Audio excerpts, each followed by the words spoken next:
et selle tööga me saame muuta ümbritsevat maailma paremaks. Usaldusväärsus tähendab seda, et inimene teeb, mida ta lubab.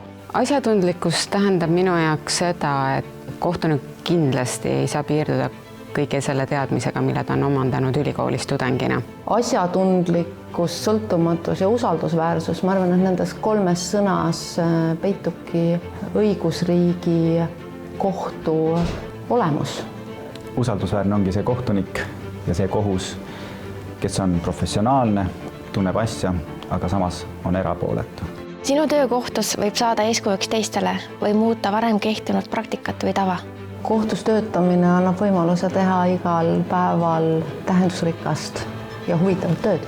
Inimestel, kes pöörduvad kohtusse, peab jääma tunne, et neid on õiglaselt koheldud.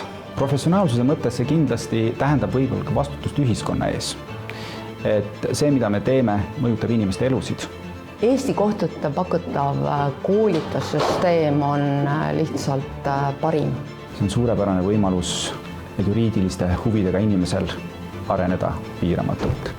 Eesti kohtutesse on siis oodatud inimesed, kes on usaldusväärsed, töökad, toetavad, kes ei karda uusi väljakutseid. Eesti kohtutesse on tööle oodatud optimistlikud ja kohusetundlikud inimesed. Kohtumaja kollektiiv peab olema usaldusväärne kogu meie Eesti ühiskonnale.